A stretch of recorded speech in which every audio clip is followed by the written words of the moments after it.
Recording. Guys, thank you so much for watching today. We got a great guest, Mr. Jack Gamble, on Wednesday, April 9th, 2025 at 1:09 p.m. Eastern Time. I always do that. I always like list out the full day. And for everybody listening, your Twitter, Nobody Special Finance, I'll put that in the description. There's no description right now as we're not live. I always say the full date because sometimes I'll be listening to like old podcasts. You'll see people just being like, it's really off the rails right now. It's getting, and I'm like, what is it? And then if you hear him say it's like it's March 2017, you're like, yeah, no, Trump just got in office. Shit's crazy. Versus people being like, I don't think you can get crazier, and it's like January 2020, and you're like, oh, you sweet child. Like you have. That's why I always say the full date is normally it doesn't matter, but if you want any sort of, I guess, replayability, it does help a lot if you see where it is. Um, but yeah, no, we were just talking about the kind of behind the scenes of this stuff. Yeah, it does add up quickly. It absolutely does add up quickly when it's like you should add this, you should add that, you should. I'm like, take the free fucking show, take the goddamn show.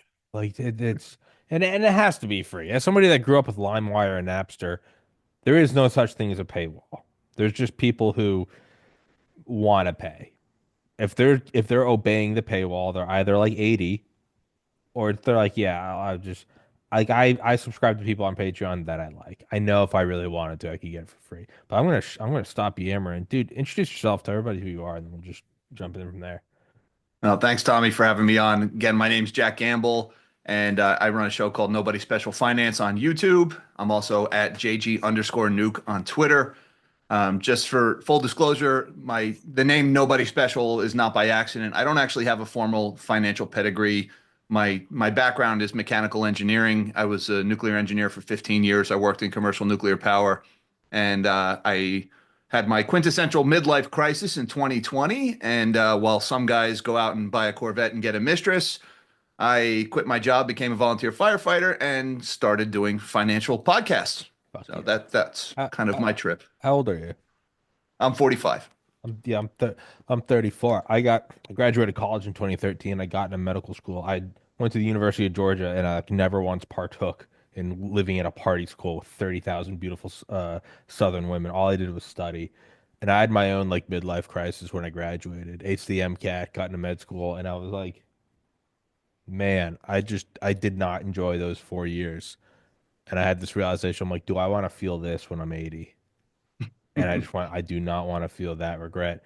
A couple months after that, I lost my older brother to suicide. So then there was an existential crisis that you normally don't have, I think, until like your parents pass or like a child passes. So I had that at 23 within like a month of having the midlife. So those two combined to just at the time was an unimaginable torrent of hell, a maelstrom of just getting raped by all the most negativity, drug addiction, weight gain, unemployment, real piece of shit. Um, but yeah, no, if you can survive those storms, you can come out on the other end. And it's like, yeah, well, what did I? It's like I started a podcast, and it's the midlife crisis is it's like what you make of it. And yeah, so even if it's just like, yeah, I'm doing podcasts now, it's if it doesn't swallow you up and destroy you, I think some good can come out of it. Well, the jury's still out on that one. We'll see if it was the right decision or not. Um, Certainly not the most glamorous of lifestyles, believe it or not. As you may or may not know, there's not a ton of money in the podcast business, but I do find it rewarding. I really enjoy my work. I haven't worked a day since I started doing this, even though I put in more hours than I ever did. Uh, so we'll see how it That turns out. that's news to me. You mean we're not all awash in cash? Fuck it. It is. Go It, figure. it is. Yeah.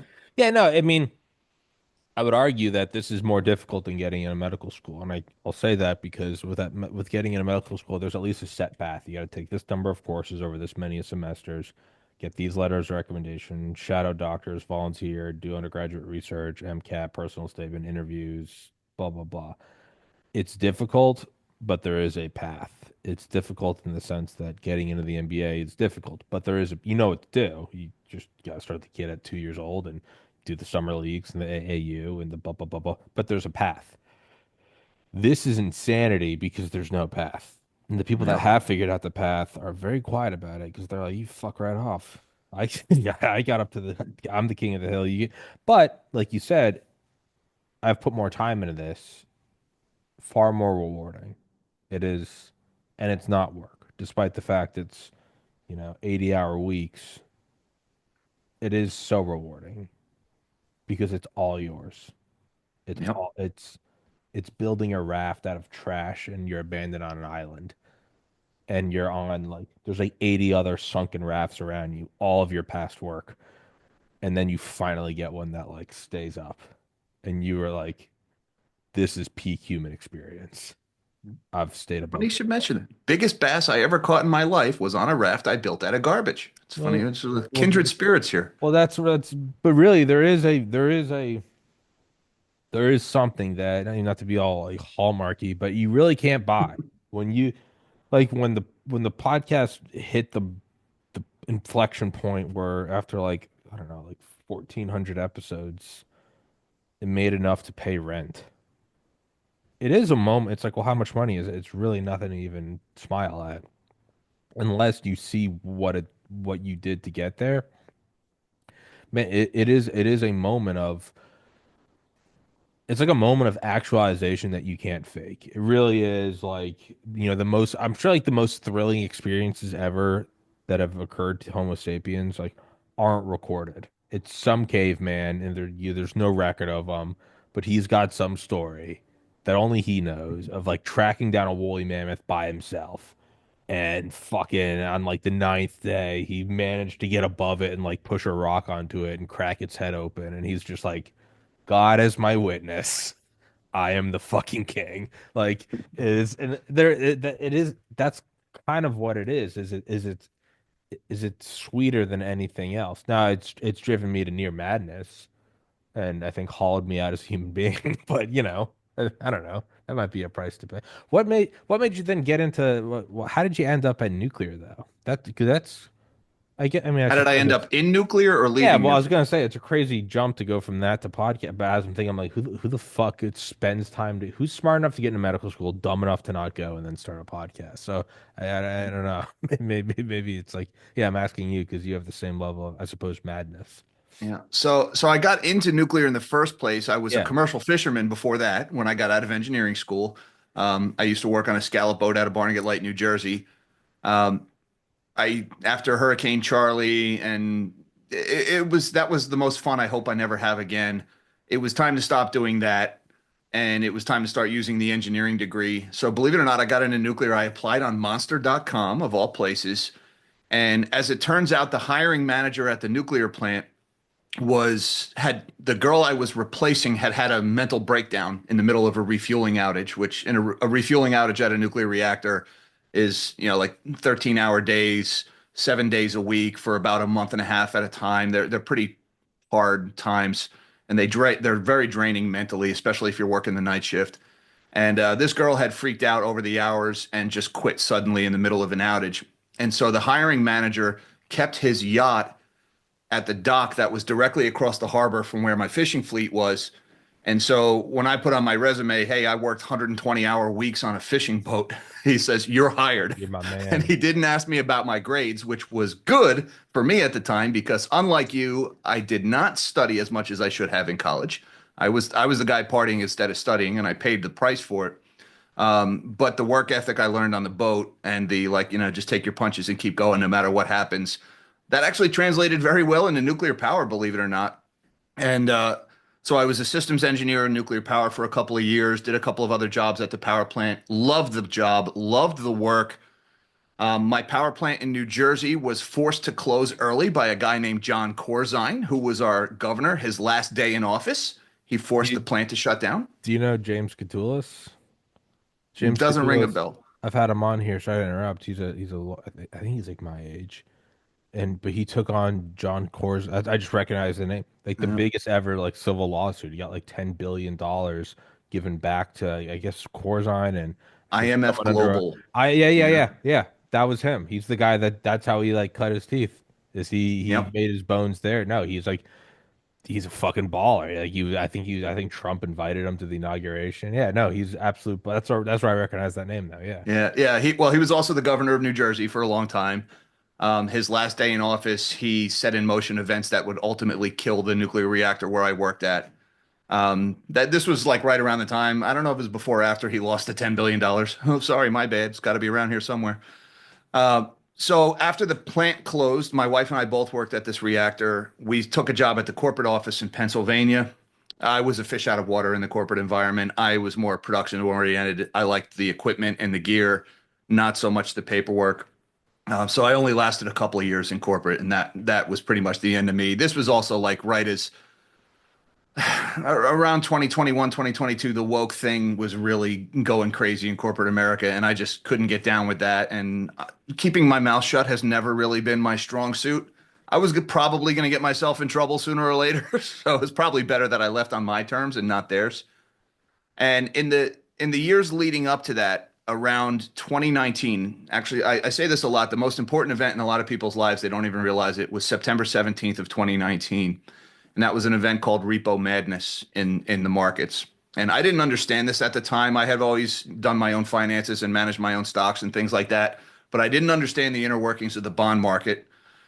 I knew something was up because in the middle of the night on September 17th, 2019, the Federal Reserve very abruptly started printing money again. They started just buying up assets, and it didn't make a lot of sense. The economy was booming, unemployment was very low, the stock market was near all-time highs. Things were going really well, and the Fed starts printing money because interest rates just randomly spiked in the middle of the night, and nobody knew why. All we knew was there was so much demand for cash and not enough of it that the Fed started printing a whole bunch. And so that kind of took me down this rabbit hole. I knew something was majorly wrong, didn't know what it was, started studying the bond market, started getting more and more into finance, and realized, wow, something really bad is coming. And then that led me to start doubting the health of the stock market. And right around a few months later, January of 2020, I start hearing these rumors of things happening in China, people being welded inside their apartments, and this disease that is spreading. And I'm Dude. like, hey guys, something's really wrong here. I made a big bet against the market in 2020 that obviously panned out very well.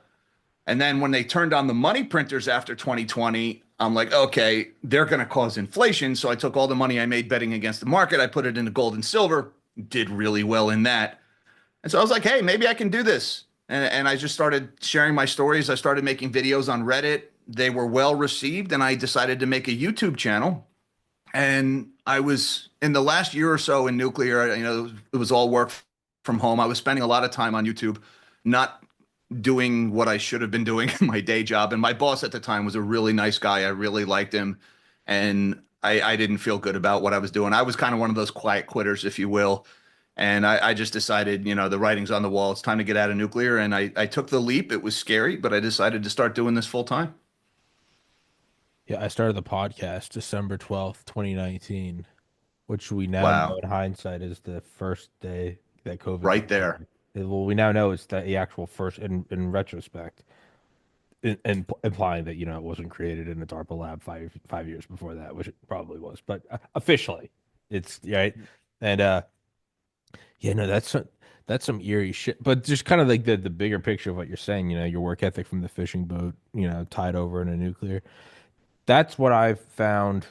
I mean, I started lifting weights in like seventh grade because I legitimately I was like, I was like, it seems like girls like you more. And I was like, well, I have no game and I'm not interested to talk to. What if I had biceps? And I've just been doing that for 20 years. But like, did that for 5 years and like, was like, oh, kind of long-term work ethic. And I like discovered that by 18.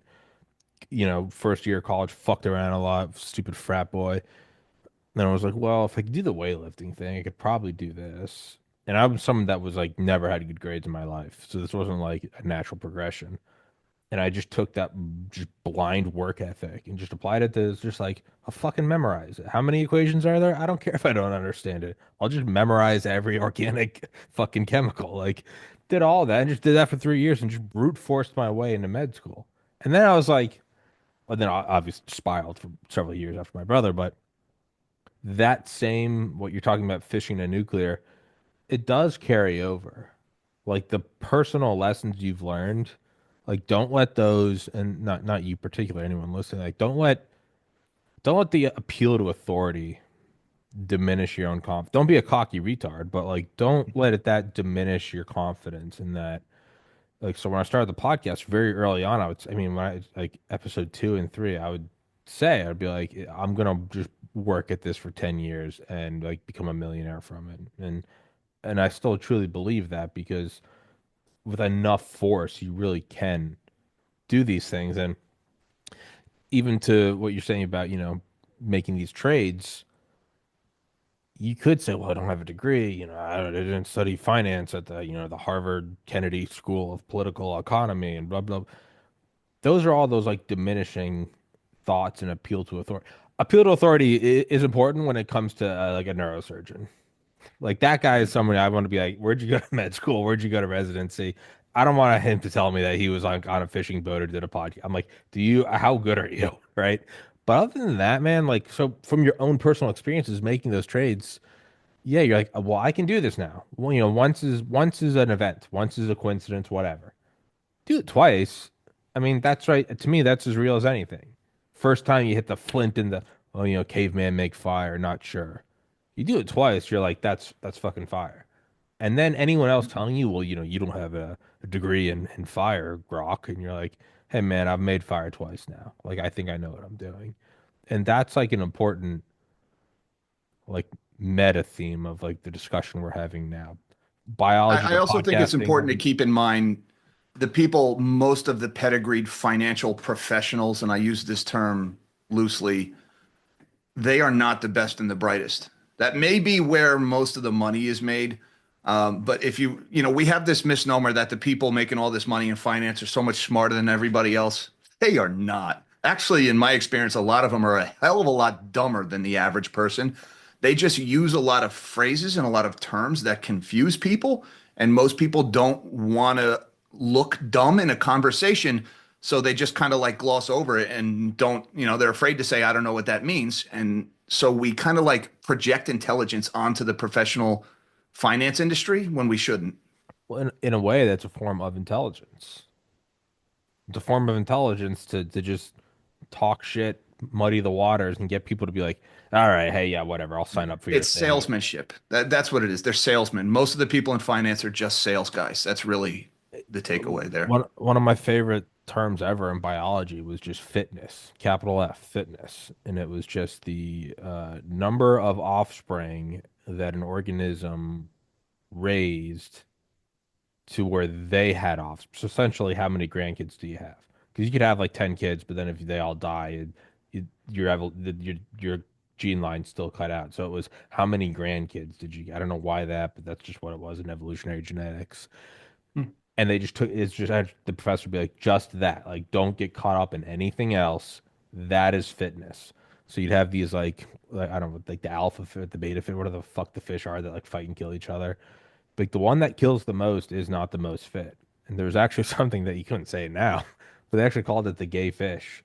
And it was this fish that was like much more feminine. It was like much smaller, didn't draw as much blood, was was very flamboyant, had all these like reflective gills, but it wasn't actually gay. And it would quote unquote like stay home with the other female fish. And then every once in a while you just, slide it in. And it would have more children. And all the hyper males were out killing each other. And they would have kids too. And then there's a vast swath of like middle fish that didn't really have any.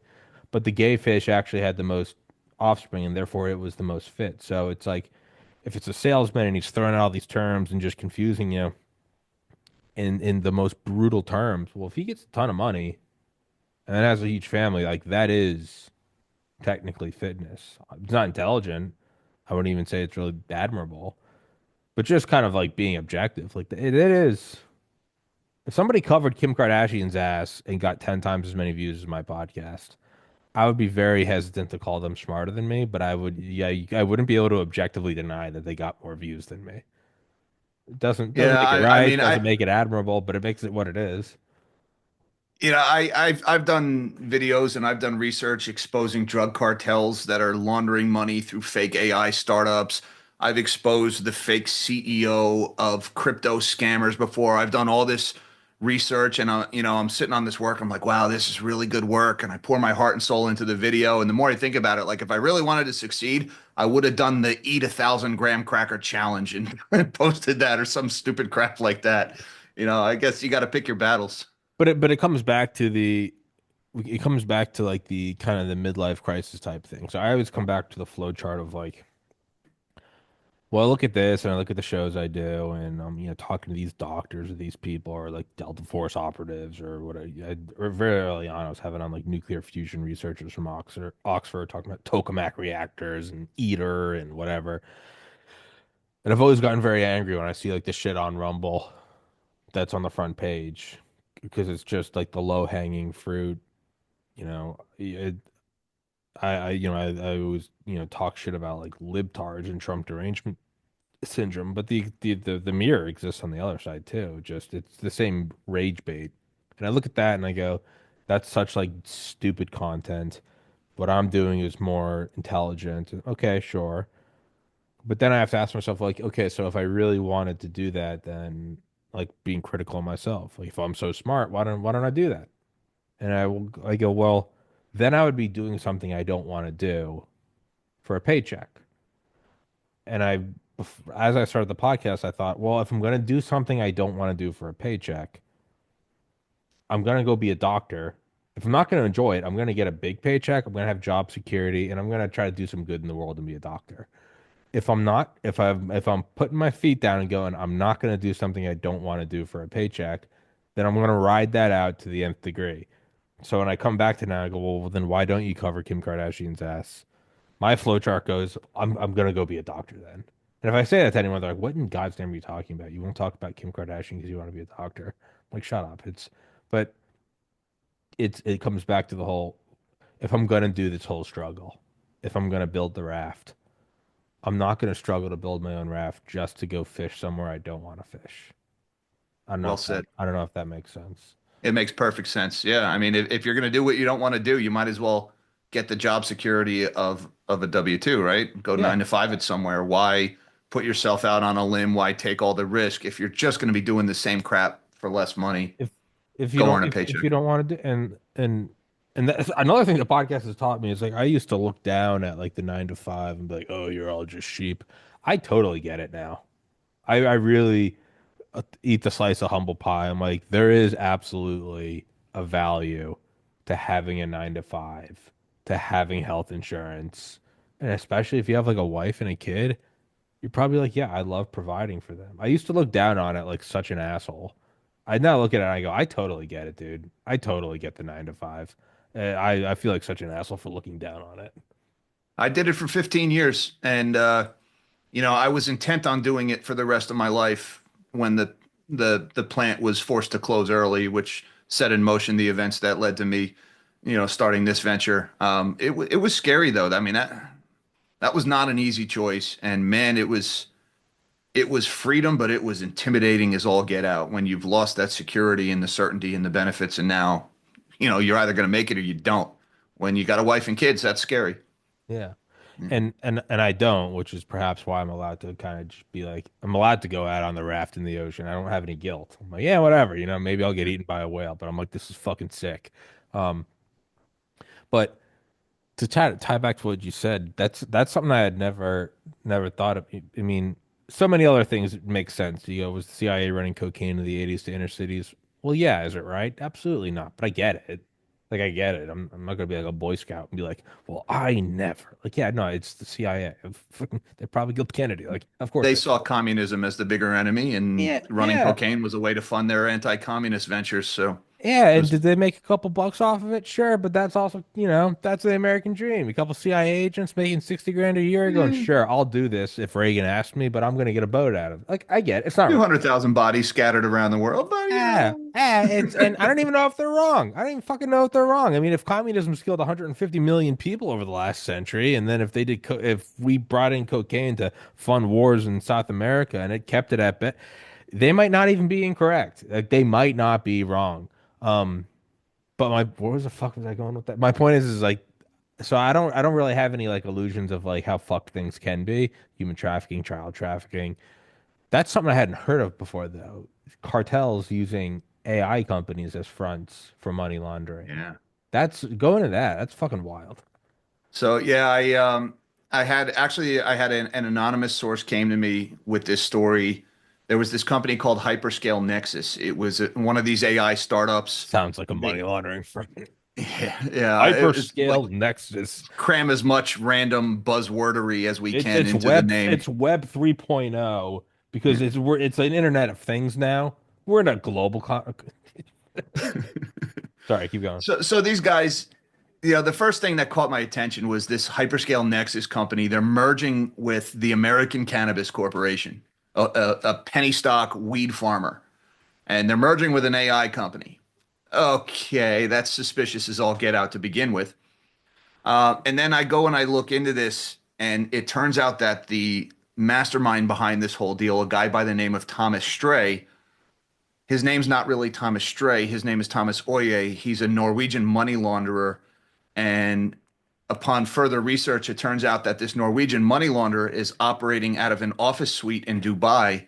It's the same office suite that Daniel Kinahan is operating his empire out of. And Daniel Kinahan is the head of the largest drug cartel in Europe. It's actually a $5 million bounty on his head from the United States. These guys have left a trail of death and destruction all over the world. And it looks like this money launderer had set up this company as part of some kind of global network involving the Chinese, this Dubai super cartel, and they were working. The story was that they were buying 1.3 or 1.1 billion dollars worth of these NVIDIA H100 GPUs, which is like, the Good. chips that are powering this AI revolution. And it turns out this amount of money that they're looking to buy in GPUs is pretty close to the amount of money that the Kinahan cartel is trying to hide from the US government, which is pursuing it all over the world. And they had cut a deal with this company called X Fusion in China. And X Fusion was a spinoff of Huawei that was created for the sole purpose of evading US sanctions. And so what it really looked like was this hyperscale Nexus company had popped up out of nowhere. They were merging with a penny stock weed company, which was really they just wanted to trade stock on the American exchanges. And they were smuggling NVIDIA chips into China using this drug cartel as the middleman. And I put a lot of work into this. This was my Sistine Chapel, if you will, of my channel. Put a ton of work into the story. And 3 days after I ran the video, the merger inexplicably goes away. They cancel the merger and Hyperscale Nexus fades from existence. They disappeared. Which means I was right. Once I exposed what was going on, they all ran back under the rock. And what really amazed me was nobody cared. I couldn't believe nobody cared about this. It got no attention at all in the mainstream press. The mainstream press was too busy. Oh my God, AI is the next big thing. It's going to be great. And the demand is insane. Everybody's buying this stuff. And I'm like, yo, they're laundering money for drug cartels using these GPUs like uncut diamonds. Somebody needs to start poking around and asking questions about what's going on in this bubble because I see some of the worst people in the world are flocking to this. And then there was like a dozen other players, like all the executives at this hyperscale Nexus company. They all had a history of pump and dump scams and altcoin scams and frauds. And it was really a trip. It was kind of scary. I mean, I'm getting messages left and right from people saying I better watch my back and I better be careful. And when you get a message like that, you don't know, is this somebody who's just worried about your welfare, or is this somebody who's trying to like threaten you or suggest to you to stop doing that? This guy, Thomas Oye, he made 6 different attempts to get my video taken down on YouTube. He filed 6 different claims against me, for libel or this or that. And, I had to answer every one of them. Like, nope, here's the source of this. Here's the source of this. Like this guy did 5 years in prison for laundering the proceeds or attempting to launder the proceeds of the Nokas robbery in Norway, where they killed a cop. It was the biggest cash heist in the history of Norway. They stole a famous work of art, the Scream painting, that famous Yeah. Scream. They stole that to try to distract from the manhunt for the cop that they killed. I mean, it really read like a dime store crime novel, but it was all true and it was all open source. I mean, all this information was in the ether. I just dug it up and put it together based on what was publicly available. And anybody who bothered to look could have seen it. Nobody bothered to look. that was really shocking to me. Yeah, there's no rewards in doing the right thing. That's another part of this. I mean, I got banned from YouTube and iTunes and Reddit and Twitter like 6 times, and all for interviewing like Dr. Malone, Dr. McCall, all before they went on Joe Rogan. And you know, you're sitting there with the guy that has the patents on the mRNA vaccine, saying that there's a lot of creepy ties to DARPA, and you're kind of like, this is the most like important thing out there, and it kind of comes back to like the flow chart of like, well, am I going to do the thing I don't want to do? And blah, blah, blah, and eventually you go, it's the right thing. Yeah, I can't, there's some ego in there where you're like, what the fuck? I broke this story. I should get some credit. Hey, but at the same time, it's like, well, you know what? I am just going to keep doing this. But, um, yeah, no, it's like to me, that makes sense though. Like, if this is like the biggest, current bubble, and you can go back to any time and find the bubbles, right? .com or Chinese construction boom between like 2000 and 2016, like the concrete. China poured more concrete between 2014 and 2016 than the United States did between 1900 and 2016. Like, but you look at any of these big space race, whatever, there are all these giant bubbles. When you have something that's like so big, often the pennies aren't being pinched, right? It's going to University of Georgia. It's like you see the pennies being pinched when they're building the new science library. You can see that like the purse strings come open when they build the new workout center only for the football team. You go, man, they didn't spare a fucking thing. Even like the door window is tinted. Why is that? And then you go to the science library and it's like, well, our air conditioner can only go down to 75, and you're like, you cocksucker. So it makes sense then that whenever there are these bubbles where all of the resources are flowing, that naturally it they're not counting every penny. It's just you're making it rain. Okay, for right or wrong. It would make sense that as these bubbles grow and become these international kind of periods of hysteria, be it a month, a year, a decade, that you would have it's the biggest light that the moth is going to go to. Yeah. And it's I feel like to me just that makes sense. Like just rationally, like of course you would. That's how you would do it. You would do it through GPUs. Like why wouldn't you? It doesn't make it right, but I totally like of course you would. You absolutely in the Cold War, you probably did it through like, missile fuel. You're like, yeah, we're fucking getting a little off the top. But yeah, that's exactly how you would do it. Why wouldn't you? It's the one thing that no one bets. If there's like an order, if you're at like a shipping port and it's like, yeah, there's 100 containers coming in with GPUs, nobody's like, what's that doing? It's like, yeah, it's the AI thing. It makes You know, sense. there's two things you mentioned there that kind of jumped out at me. You mentioned the dot-com bubble. The similarities with AI and the dot-com are overwhelming.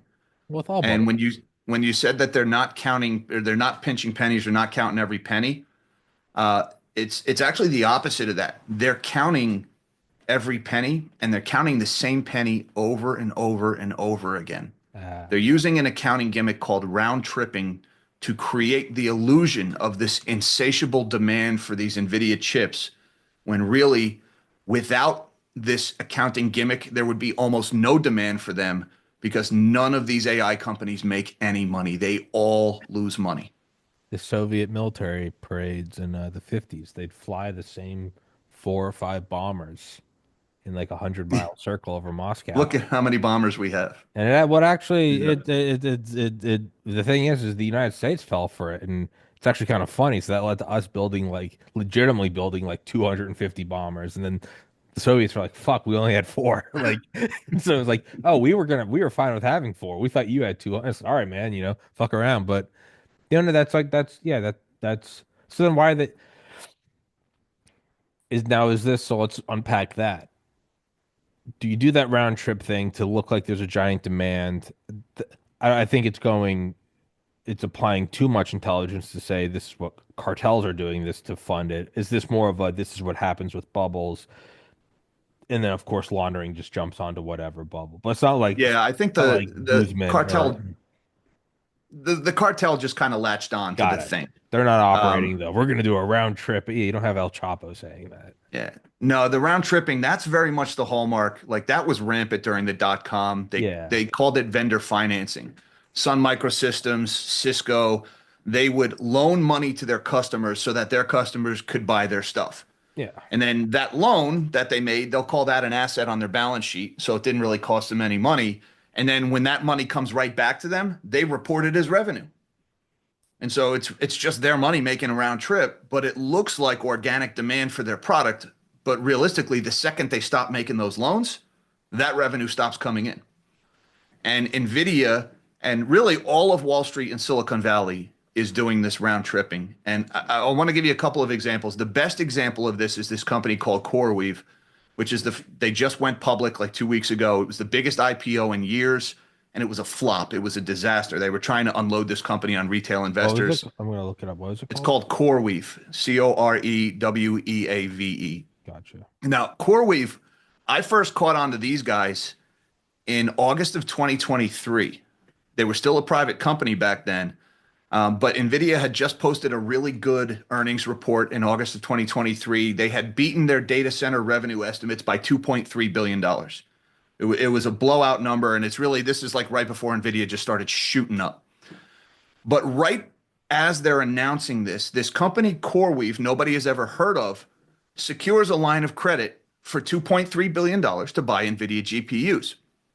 And all of the people who loan this money to them, Blackstone, Magnetar Capital, all companies that invest in tech stocks, probably own a lot of NVIDIA stock. And NVIDIA themselves was getting in on this loan. So, I'm like, well, hey, it kind of looks like a bunch of investors in NVIDIA just gave this company money just for the purpose of inflating NVIDIA's earnings. That's kind of suspicious. And so I start digging into this company. Within 5 minutes, all right, I go to the company website, who's their executives and their leadership team. I go to their LinkedIn pages. I find out these guys used to be Ethereum miners, cryptocurrency. Okay, there's a lot of shady financing going on in cryptocurrency. Before that, they ran a hedge fund. These are not tech gurus, these are financial engineers. And before that, they worked at a company called NatSource that was the biggest player in carbon credits. These were the guys who were pushing for cap and trade in the Obama years back in 2008, 2009.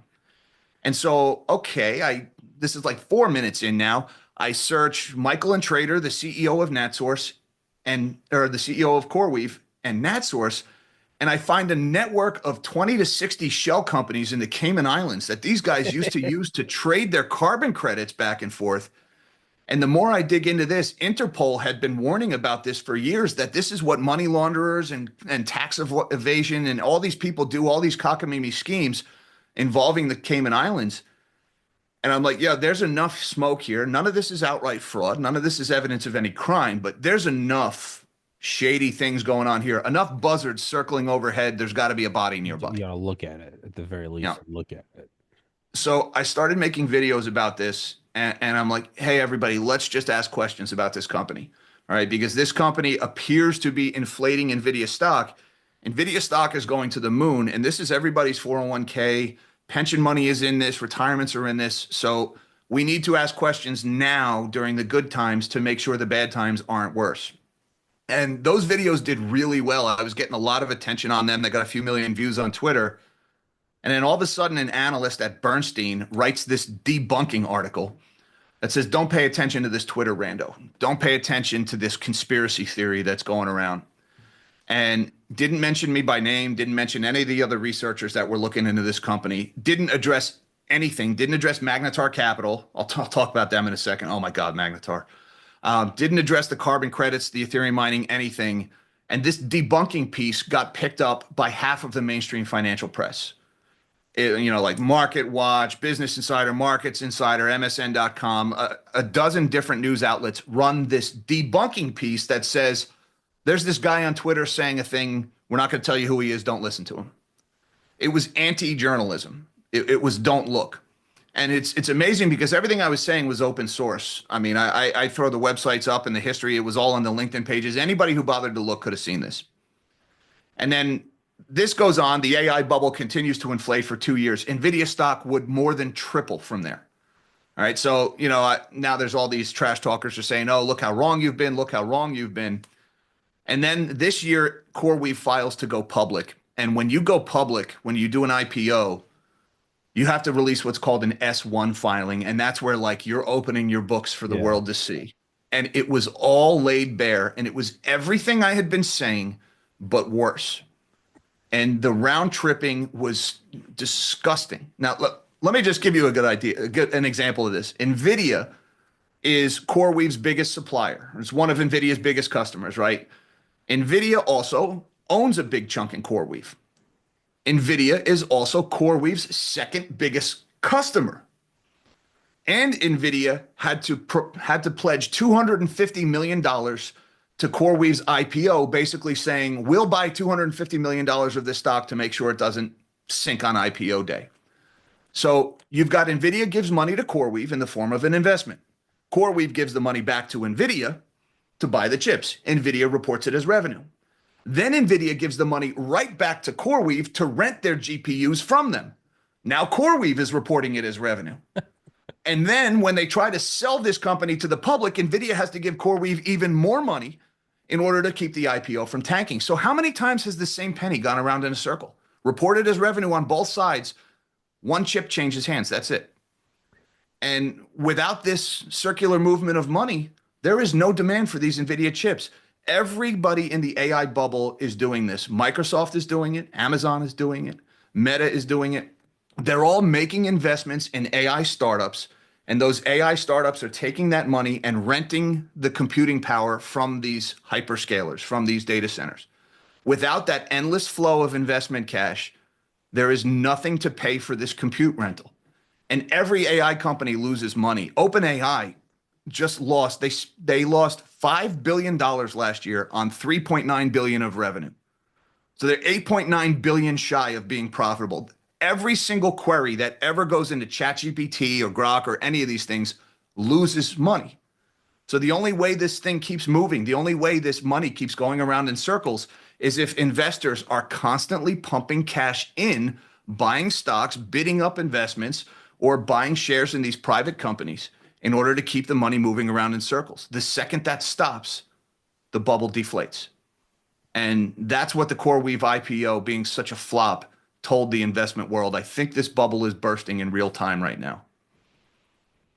I have a couple comments. First, I got pissed, but I was gonna say, but before I forget, I want to the guy that recommended I have you on his Twitter, the Dread Virus Roberts. He's the guy that said that you'd be an awesome fucking guest. And whenever somebody recommends a guest, I try to give him a shout out during the show. Tell everyone where to find you at Twitter. Give me a second. I gotta go piss and fill up my water I'm bottle. at I'm at JG underscore nuke on Twitter. If you search Nobody Special Finance, you'll probably find me there too. And then Nobody Special Finance is my channel on YouTube.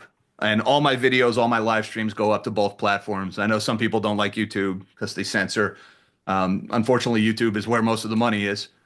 And then on Twitter, you can say what you want on Twitter without fear of reprisal. So that's where you can find me there. And so now it's the Jack Show. We seem to have lost Tommy, so maybe I should just plug my YouTube channel one more time. Uh, so yeah, guys, this CoreWeave company, they just went public. Now, when Tommy gets back, I'm going to tell him about Magnetar Capital because Magnetar Capital is they're some of the sleaziest guys in the history of Wall Street. That's not a term I throw around lightly, but it really is. It's really bad. So we'll give Tommy a minute to get back here, and then we'll talk to him. Now, a word from our sponsor. This podcast is brought to us by nobody because all the other sponsors want to pay money for the 1,000 graham cracker challenge or whatever's going on, or the Kim Kardashian's coverage.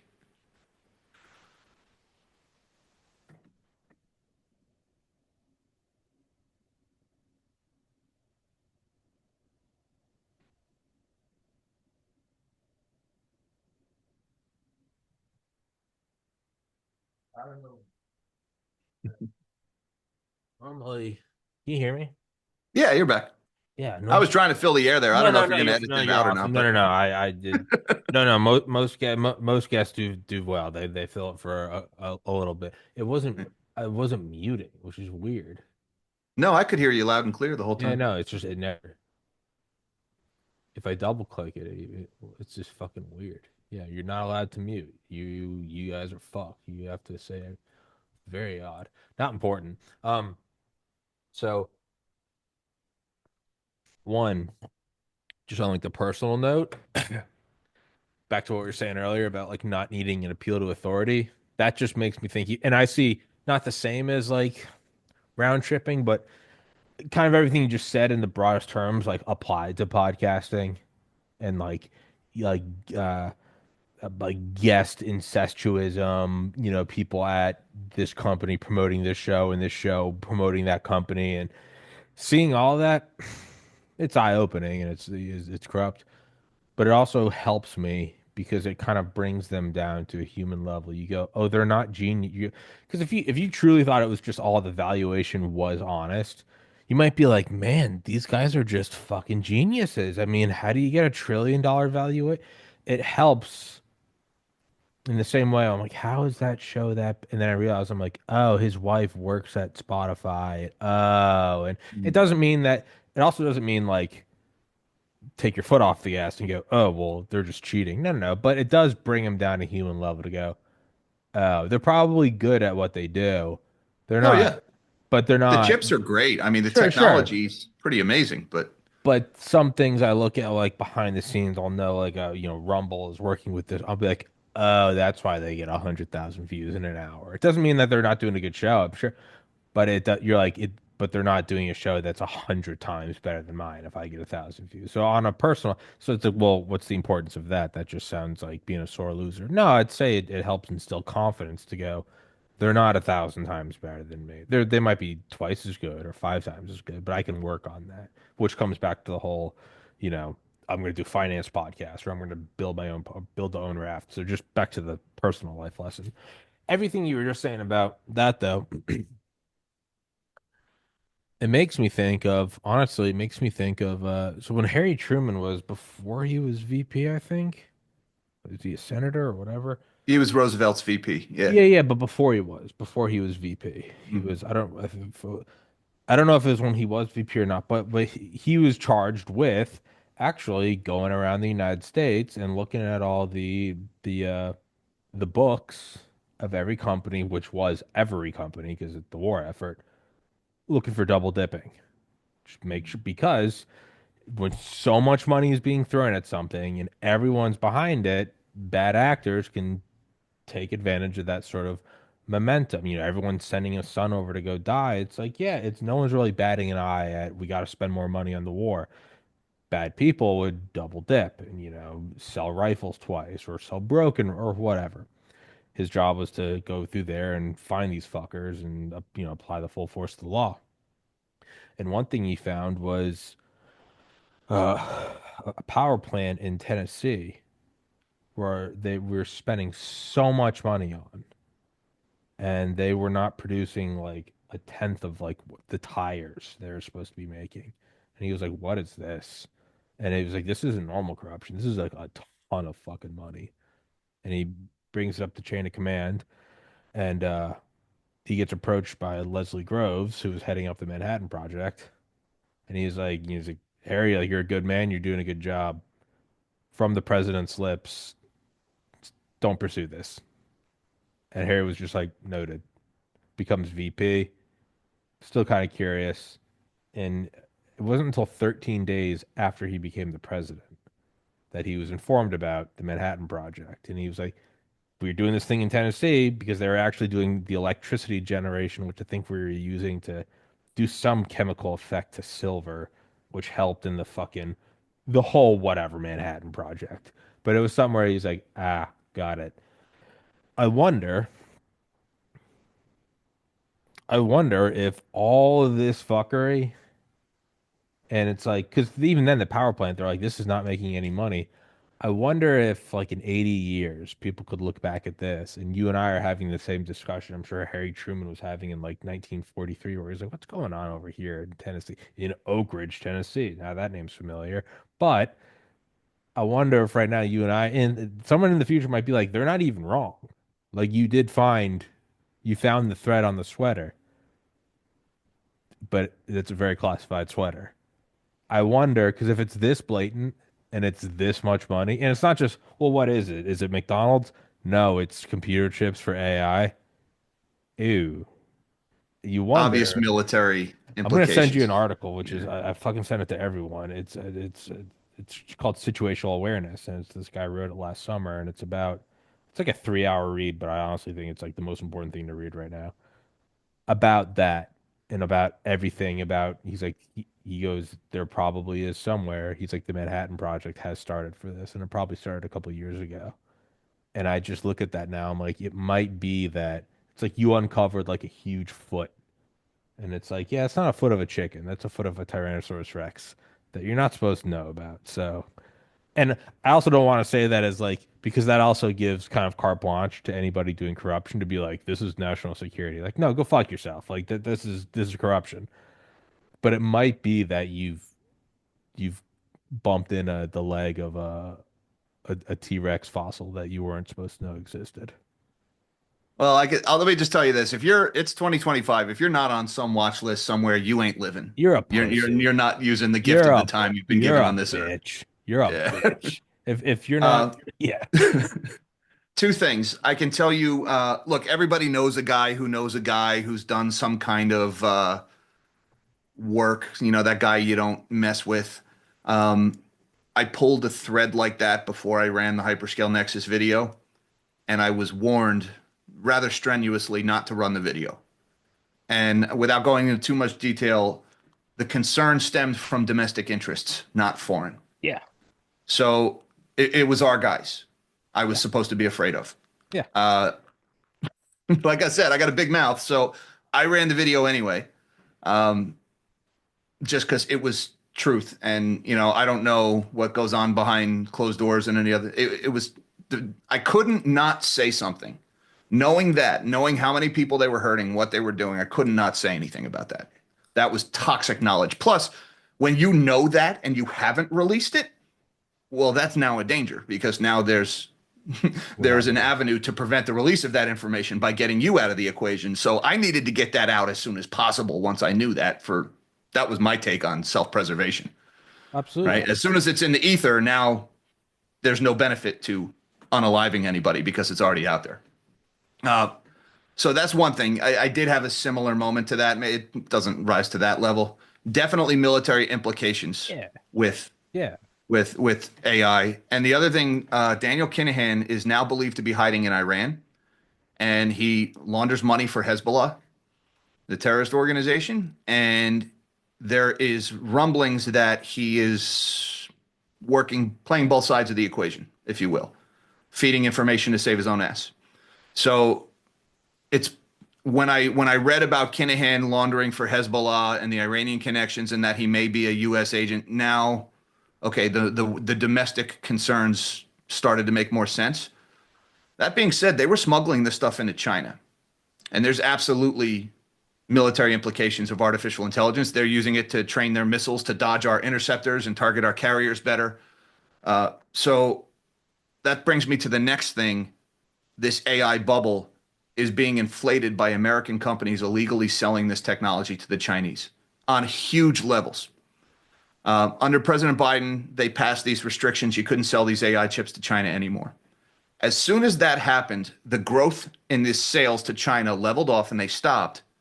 But then all of a sudden, sales to Singapore Ah, explode higher. All right. Singapore is eh, NVIDIA's second biggest billing location behind the United States. Singapore's a city. Okay. 20% of NVIDIA's sales go to Singapore all of a sudden. What they're doing is they're buying these chips, they're billing them to Singapore, they're shipping them to Malaysia.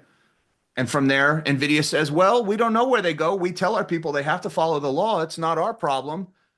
They know they're selling these things to the Chinese. And I've done videos about this on my channel as well. There are warehouses full of super microcomputer servers loaded with these NVIDIA H100 GPUs in China, so much so that there's a glut of the supply of these chips in China. And they're turning up on websites like madeinchina.com. Alibaba, you can buy H100 GPUs. Freaking Facebook Marketplace, you can buy these things now in China. Amazing. They sold so much of this stuff.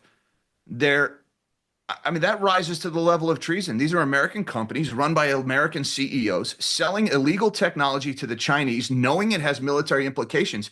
And it's not a little bit, it's 20% of their sales.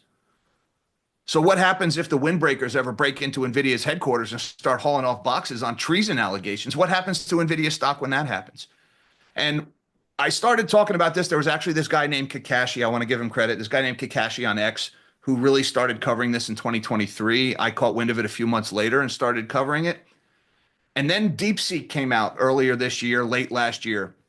And when DeepSeek came out, everybody was like, oh, everybody knows they have these H100 GPUs. All of a sudden, Silicon Valley, on a dime, they go from this is a conspiracy theory, don't listen to him, to, oh, this is common knowledge Sputnik. that the Yeah. Chinese got this stuff. And then it So was a Sputnik sleazy. moment. Yeah. Yeah. And by the way, that technology ended up being their undoing because DeepSeek has now they've innovated using the H100s that NVIDIA wasn't supposed to sell to them to begin with. And now that computing power is not needed because DeepSeek runs on a fraction of the hardware requirements. And that's contributing to the bursting of this bubble here. So they sowed the seeds of their own demise with their treasonous behavior. So the hell with them. Again, kind of prefacing this with you're objectively doing the right thing in that it's, I think you have to, it's like, again, be honest with yourself. You have to pursue truth. And even Harry Truman, it's like, what if that wasn't the Manhattan Project? What if he really did find a grift that was like taking 10% of the bullets, that was reducing the number of bullets to like those poor fucking Marines on Iwo Jima? You go, Harry Truman's a hero. So you have to pursue it. You do have to pursue it. It's the right thing to do. And also, if you were a real demon from hell, you would dress it up as national security. You would say, "Don't look into this. I'm a good man." In the same way, hey, don't tell your parents, right? I'm giving you puppies, but it's a pedophile. So no, objectively, let me just preface by saying you're doing the right thing. Um, Back to the idea of it being military. I think even this could be military, though, in that, and not to speculate wildly, even though I have no problem with saying it's fucking aliens. I don't care. I love conspiracies, but let's just, well, for the sake of it, we'll keep it based on precedents. We did the Harry Truman one. Another precedent was, I can never remember the name of the program, but it was in the 80s, and it was the Soviets had front companies buying military hardware from Canada that Canada didn't make, that Canada bought from us. So it's like kind of the same thing, like Lockheed Martin, Raytheon. We're giving this shit to Canada, and then Canada, their main buyer is the Soviet Union. And I don't think it was like shell companies, but everyone knew it was the Soviets. It was pretty treasonous. We found out about it. CIA found out about it. NSA found out about it. We went into these companies and said, "You keep selling them all this shit. We're gonna put, we're gonna make some of it malfunction, but we're also gonna put like tracking stuff in it." They did something. It's called like ghost etching or something, where, well, whatever. Let's just, for the sake of the art, let's just say what the smallest thing back then was 100 nanometers. I'm sure it wasn't, but we'll just say it is. We had the ability to do something classified with like 1 nanometer, and it was so far advanced that the Soviets wouldn't be able to detect it. So we actually like did other etching on top of it, so we could run crazy like fucking Tom Clancy shit. We did that, but then we'd also have these chips that we could use to override their own industrial capacity. Not just fighter jets, not just because that's too obvious, but just little stuff. A train derailing here and there. And a centralized economy, which is already not competing with the American capitalist economy, they can't take any hits. So we would do these little, a barge full of ore would navigate correctly. Finally, we did one thing where it was at one of their power plants where we made it explode. And it was the biggest non-nuclear explosion ever detected by satellites. So big to the point where Reagan was dragged out of bed into the Oval Office, and they're like, this might be a nuclear flash. At which point, at like 2 a.m., the CIA guys had to come in and read the president in and go, this is us. We know we did this, and he was good job, boys, and whatever, and American flag and whatever. There is precedent for doing crazy Tom Clancy, James Bond, Jason Bourne stuff, which again you can't write off everything as that because that's how you get away with evil. But there is precedent to this to where I think with some Americans are like, we got shut down Canada, and the CIA came in. They're like, there's bigger fish to fry here. Like, hold on, we can ride this thing. Does that mean I'm sure a lot of CIA guys probably made a couple bucks off that. Hey, we're doing this anyway. Why shouldn't I get a new Jaguar? The grift is always there. That might be going on here. We have no idea, and we won't know for 40 years. Again, I'll come back to what I said. It is objectively the right thing to do to pursue the truth and expose it. But just as a thought, when something's this in your face, there's often like another component to it. If it seems like it doesn't make sense, it's because we don't have all the pieces to make sense out of it. I don't know if Yep. any of that helps. No, and I didn't have that information that Kinahan was laundering for Hezbollah and believed to be playing both sides of the fence It at the gets time I ran the video. Honestly, I still would have ran the story though. no, absolutely. No, you I have to. You couldn't have have to. not said No, anything. you Yeah. have you have to pursue truth objectively, and I'm with that 1,000%. It's but and if let's put it this way, if it really is like a military thing, and it really is national security, well, that implies that there are like good men doing things in secret, which would also imply that they're probably like, yeah, don't kill him. So that's how I look at it. Is like they didn't kill Truman. They're just like, yeah, don't look into this. If it is bad, then they were going to kill you anyway, and they're going to kill me anyway. So it's like, you know, Yeah. yeah, Streisand effect too. oh yeah, yeah, yeah, yeah, You risk amplifying the message when you do something like that. yeah, exactly. So Yeah. it's just it, and honestly, yeah, the best thing to do is to just to not address it for them. The best Yeah, I thing to mean, do is just not even take your video down, just leave it up. yeah, I mean, arguably the smart thing to do would have been to never pull on this thread to begin with, but No, no, not for you, not for you and claim I. to be You a and I are smart. you and I are idiots. No, we're doing. Yeah. I'm saying the smartest thing for them to do is never to address it because if they leave it up, the average person's going to go, well, if this was true, they would have killed this guy. And if you're not killed and the video is still up, they go, well, this can't be the truth. The smartest thing I for can them tell to you do. that the fact that this merger fell apart 3 days after I ran the video, that's all the confirmation I needed. Why did this company stop this $1 billion deal 3 days after I run the video? If Nvidia is like almost propping up the U.S. economy, which I know is a broad statement, and for the record, I have a biology degree. I don't know a thing about That's it. accurate statement though. That Okay, that okay, Nvidia is propping up the market. okay. Yes. Yeah, no, I have a couple hunks of silver and a shotgun. That's my savings. So like that being said, Keep my little silver bar here. I like there the you go. shiny too. Yeah, no, I have a big. I think I have like 100 ounce bar, and I like it because I think I could also kill someone with it. So I'm like, post up. You can't eat silver. I'm like, no, I can beat you to death though. Like, But if this is happening, if it is propping up, I mean, are we getting? Am I getting too conspiratorial? Man, are tariffs a front for like the controlled let the air out of this bubble? Mm, tariffs. Well, no, it's if they're tariffs are a lot of things controlled. Tariffs is sledgehammer surgery. History is being written, whether it's the right course or not. Only time's going to tell. Um, If the White Tariffs is a House whole knew story. Nvidia bubble was coming apart, Yeah, would you not do honestly, I something like think this to kind of throw dust in the air? Just as I'm not attached to that idea. I don't give a fuck. I mean, just as a thought exercise. I think it's cumulative. I think it's on top of. I don't think it's instead of because this Gotcha. this bubble, like we're looking at the dot-com bubble, is the only comparison. And when you said Nvidia propping up the economy, since ChatGPT was released November 30th, 2022, from bottom to top was about $18 trillion worth of cumulative market cap added to the S&P 500. Almost all of that was what's known as the Mag 7 companies, right? All the big mega cap tech companies, Yeah. Facebook, or Google, Okay. Alphabet, Microsoft, and Nvidia.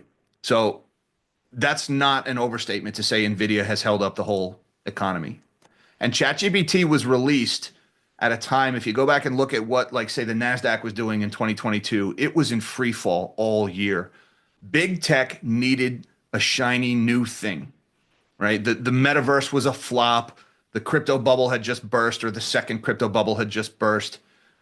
Internet of Things, Web3 were all duds. They needed the shiny new thing. And Wall Street sure as hell needed something because they were speeding on their way to a liquidity crisis.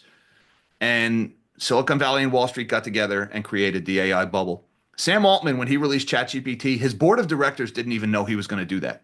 He just released it and didn't tell anybody. And by the way, OpenAI, when they released it, it was a charity. I don't know. People kind of Yeah, it forget that wasn't. OpenAI is a charity. I know very It's a little pretty about valuable charity. that. Yeah, but I know it wasn't there. Yeah, that's how it started, and then they pivoted to not a Yeah, three charity. hundred billion dollar valuation for that charity. I do a little charity work on the side. I don't make money like that doing it. That's for sure. Yeah, no, I mean 18 trillion. I'm reading a book right now called what is it? The Big Four, I think, by Scott Gallo. Gottlieb, maybe. No, Galloway. Scott Galloway, Gallowa. I don't know when it came out. The four. I think it came out because they keep mentioning 2017. It's fucking showing up well. Okay. But the hidden DNA of Amazon, Apple, Facebook, and Google. Yeah, no, the kind of the intertwined nature of them and the like self cannibalization and self promotion. It's something that you just kind of marvel at. It's a and then like once you get to a certain point, it's like the entire modus operandi changes, and it's like if you're trying to become the king of the hill, like you 99% of your operation life is like we got to become the king, but we got to climb the hill. We got to fortify. You just, I don't know, just imagine like climbing this fucking hill for like years, you and a bunch of friends, and you put your stakes in the ground and the wind and the rain and the food. But then once you get to the top, everything you have now learned is completely unapplicable to where you are. Now it's like, how do you stay at the top? Now we have 360-degree view and like, we got to build fortifications. We got to stop, how do we have multiple lines of fallback? And that's what he's describing in this is like once you become one of these monoliths, like real monsters, not just a normal transnational corporation, but like a real fucking $1 trillion leviathan, the modus operandi completely changes. I think he calls it moat deepening, but to where you solidify your position and then you stay there for a long time, and eventually all the empires fall apart. But that's like on like 100-year timeline. We might just be seeing some sort of the way he's describing is it's like an empire decaying where it gets too big and it's so over leveraged and has so many troops. Eventually, it crumbles. We might just be watching kind of the motening aspect right now, and you're in the middle of it, and it's hard to see when you're in the middle of it because this part itself can last 50 years. But we might just be seeing that where it's like less innovation, more of triple and quadruple counting the same penny again and again and I would imagine part of the motening and walling up is get in bed with the national security apparatus because then you just slap classification on it. Oh, no, you can't audit me. Sorry, national security. That's convenient. It might be something like that. Just it might be. I have no idea. It might not be. With some of them, it was a fear-driven investment. Like take Apple for example. Apple was the last one to show up at the AI party. And even when they showed up, it was like kind of half-assed. Apple Intelligence was their big release on the iPhone They don't, 16, they which don't it seem to. still They doesn't don't seem work. too into it. No, they're not, and they weren't. They just did it because Wall Street was demanding it, Got it. and they were saying like, "Hey, look at all the money Microsoft is making," which they're not. They're not making profit. Their revenue's going up. Their profits aren't. Um, well, no, that's not accurate. Their revenues are going up, but it's all being driven by unprofitable companies. So Apple kind of half-assed their way into it. Apple Intelligence was a dud. It still doesn't work. A year and a half after it was released and promoted, they're like maybe it'll work by the end of next year. I don't But even know everybody how else, it it was works. I fear. have a new iPhone and I don't even know how I pull it up. It's just sometimes it like my screen starts to turn orange and it's like Apple and there's not even like I'm sure I could Google it in 2 seconds. There's not even a fucking way that I know how to use it. Sorry, keep going. But all the features that they showed in their ads promoting it still don't work. And a lot of what these AI companies have been promising still don't work. The profits have not materialized. But it's what's happening in big tech right now. I call it the great game of CapEx chicken. They're all in this game of who can spout off the biggest number of how much chips they're going to buy. And it's I use the analogy of playing a game of chicken, right? Everybody, you're two cars steaming towards each other, and whoever blinks first loses. But if nobody blinks, we're all going to die.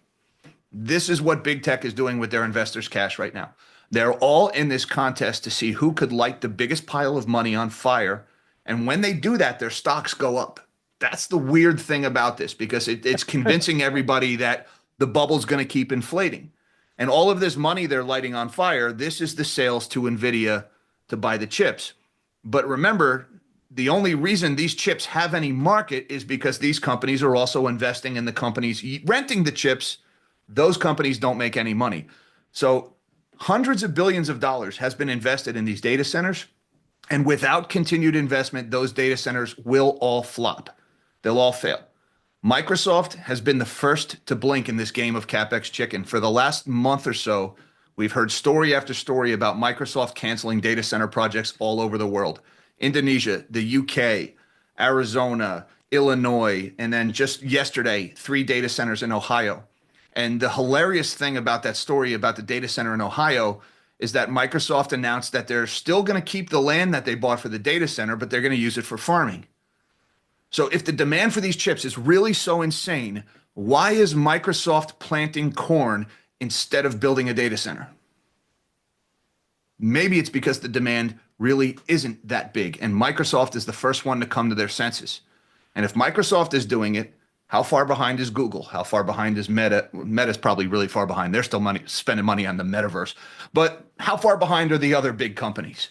Right? I mean, these data centers, these stories, first of all, everybody like Jim Cramer goes on CNBC and says it's fake news up until they can't deny it anymore when Microsoft confirms that it's actually happening. Day in and day out, more of these projects are getting canceled. So where's the demand coming from for NVIDIA's chips if we're slowing down the build out of these data centers? It isn't. This bubble is bursting in real time right now.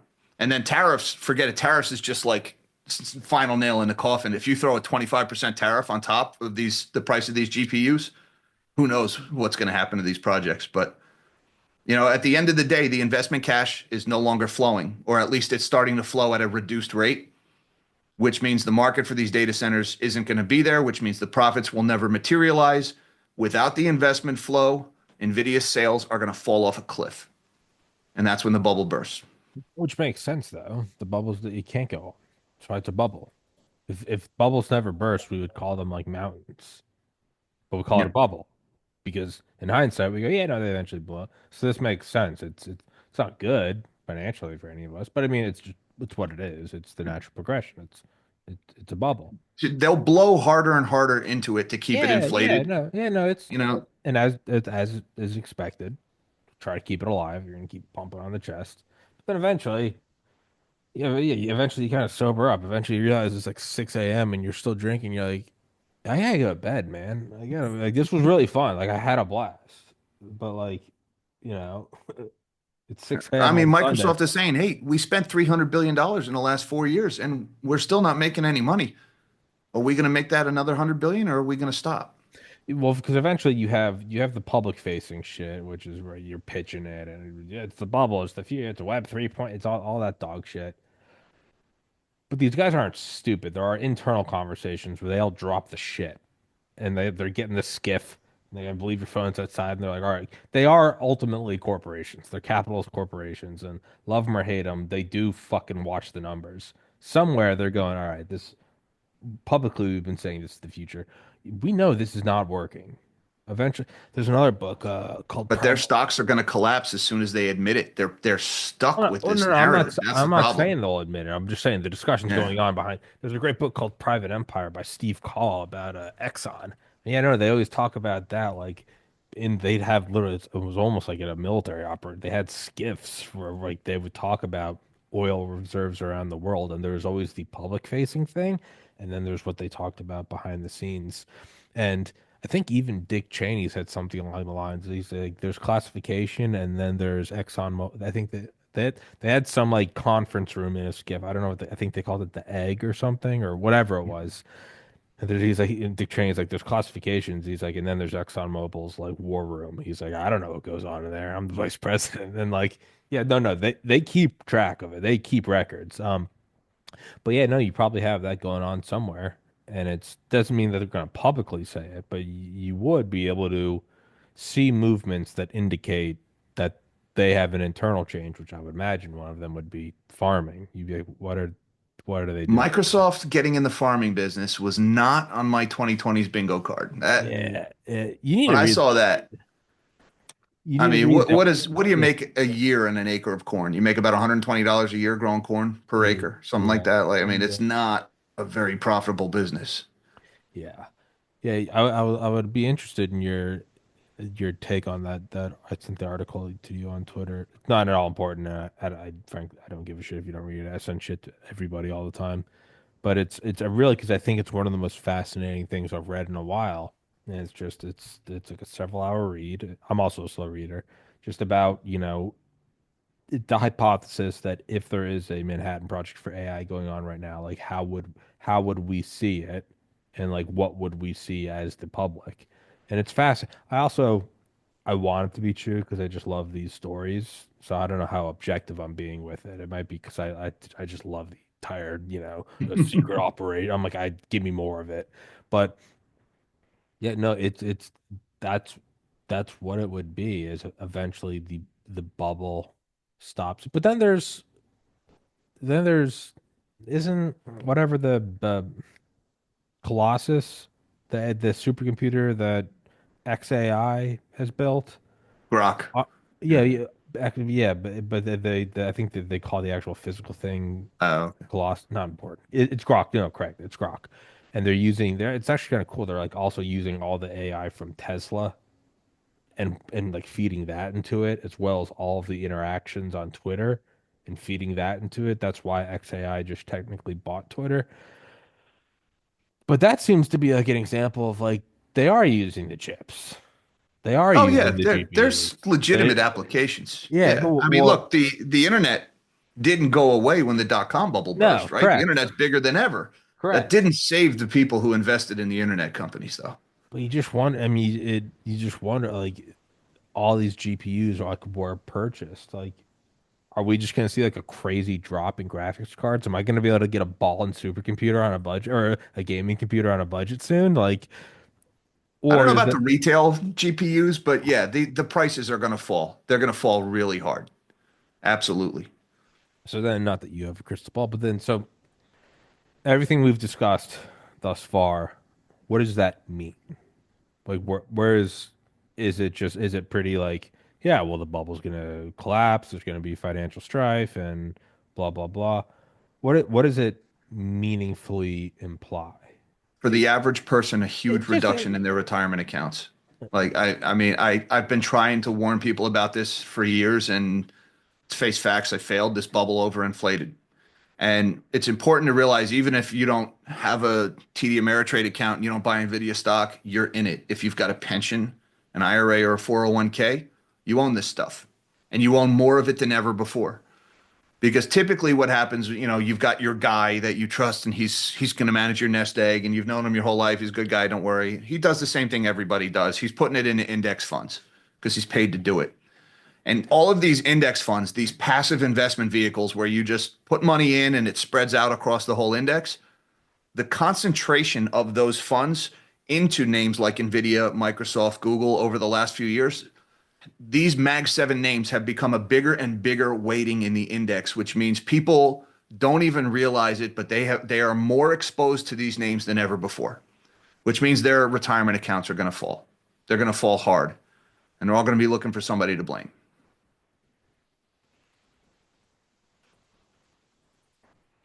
Yeah, yeah, it's yeah, unfortunately it's already been done. And yeah, I got to tell this story about this company, Magnetar Capital, because yeah, go they've for it. they've gotten away with it twice now.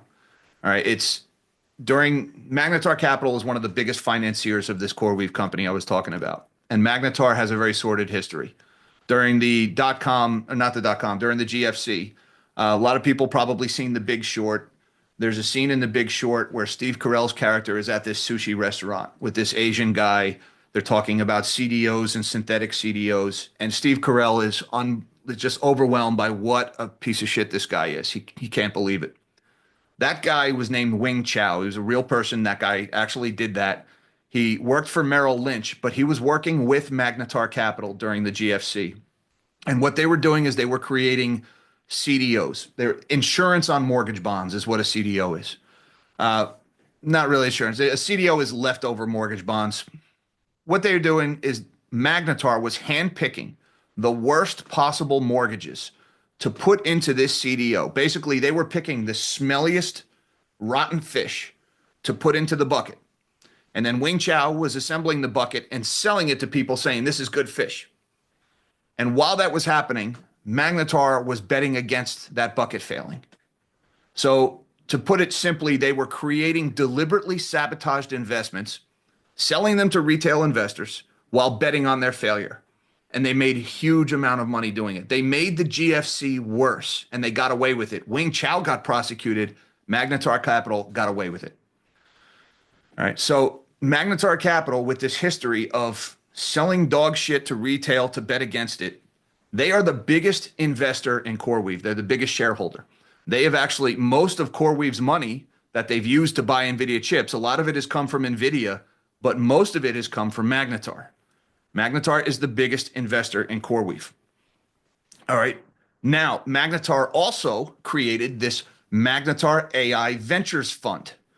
All right. So, Magnetar AI Ventures Fund is all about making investments in AI startups. They raised $230 million. They gave all $230 million to CoreWeave. And they called it a refundable deposit for future compute. So it was basically a loan to CoreWeave. If they don't ever use it, CoreWeave has to pay it back with 72% interest. CoreWeave reports that as revenue. It's a loan from their biggest shareholder, and they're reporting it as revenue, and they might have to pay it back with 72% interest. Even more hilarious, CoreWeave put $50 million into that fund. So again, the money going around in circles here. Magnetar gives money to CoreWeave in the form of an investment. CoreWeave gives the money back to Magnetar to invest in the Magnetar AI Ventures Fund.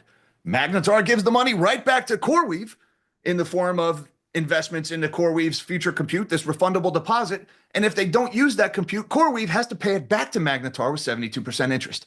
Same dollar, back and forth 4 times. CoreWeave reports it as revenue every time. Now, Magnetar has set it up, and this is all laid bare in their S1 filing, and they were really sleazy about it. CoreWeave refers to it as the MAIV fund in one section, and then the MAG AI Ventures Fund in another section. So they call it something different in 2 different places in the document so people can't see what they're doing. These guys are petty dirtbags like this. Now, Magnetar has a deal also written in the S1 because Magnetar also loaned them $500 million. Magnetar can demand repayment anytime if CoreWeave's revenue falls. Magnetar can demand repayment on that $230 million investment from the MAG AI Ventures Fund, and Magnetar can force CoreWeave to buy their shares back from them at $38.95 a share, which means at any time, Magnetar, just by not propping up this company anymore, can engineer its failure, and Magnetar gets everything. All the money and all the GPUs, Magnetar would seize it for their own use. The company would go to zero. People who invested it would lose everything.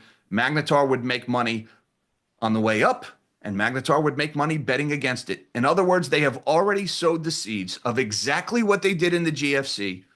They have created a landmine for innocent people to step on, and they're going to make money when they step on it.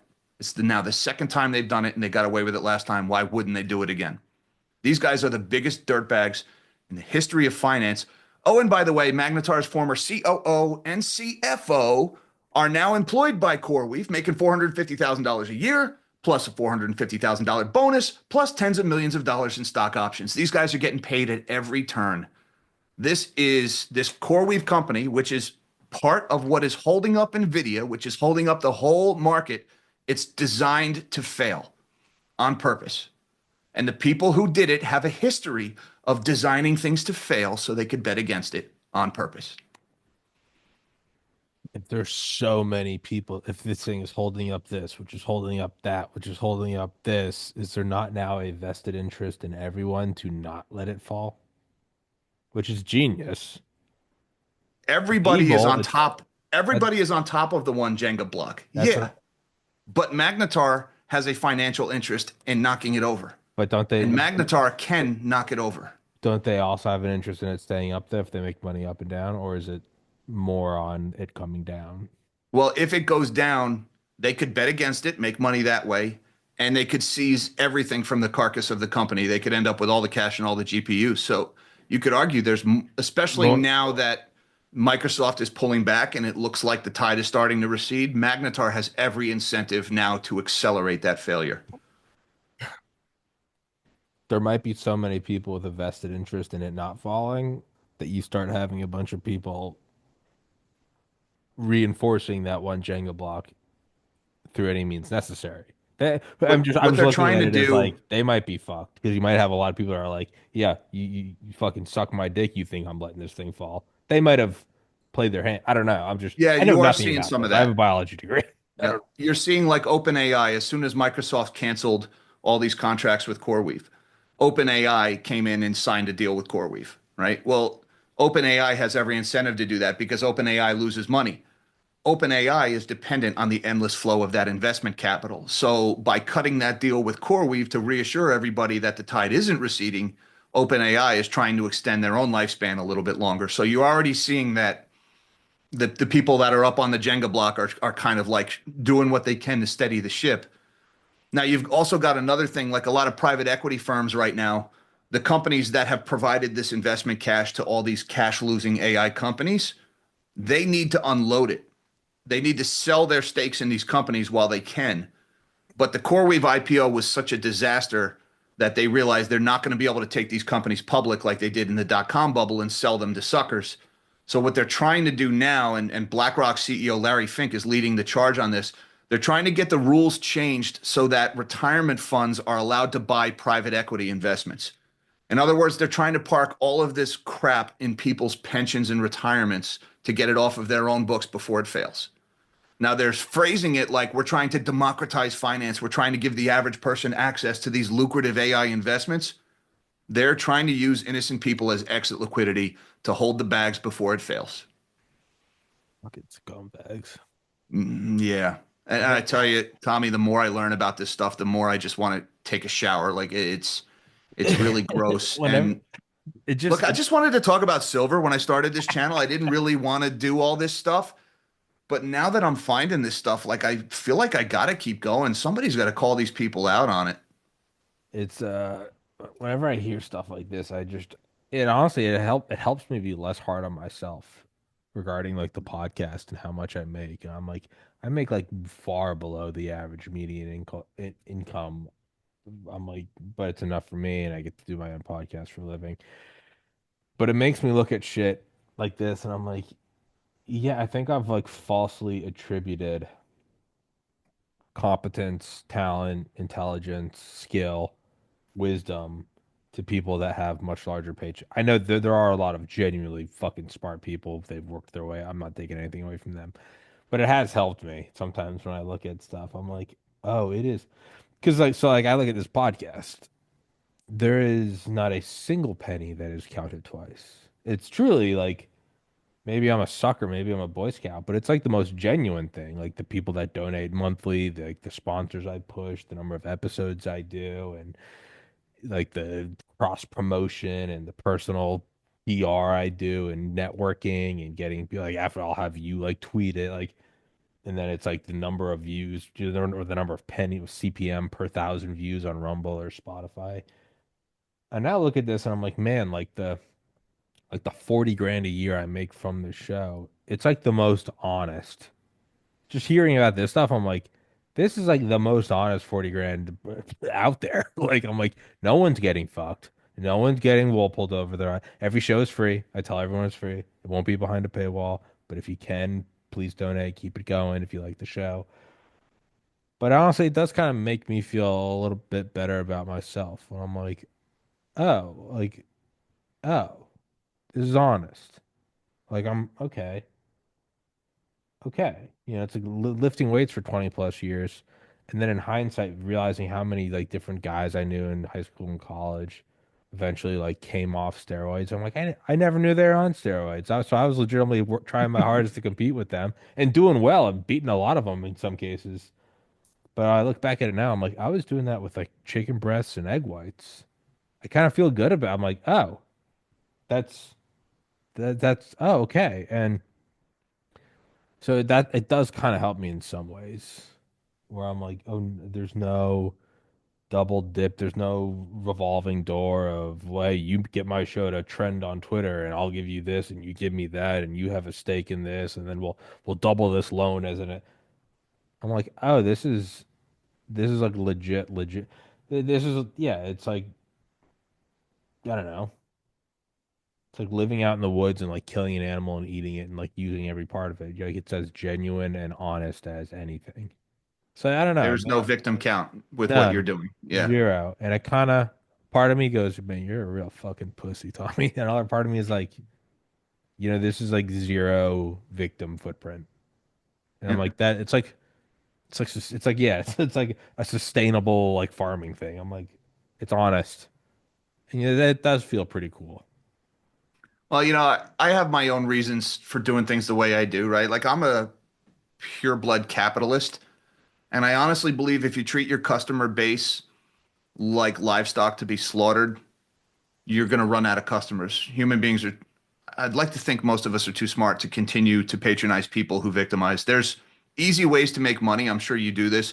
Every day I get an email from an altcoin, some crypto scammer wanting me to pump his garbage. I've had people try to get me to sell securitized art on my podcast, and I turn away more money than I make, and I tell myself in the long run that will be the right move. It is. That I'm playing the long game here, that the people who just make as much money as they can as fast as they can, they burn out. A lot of them end up in jail.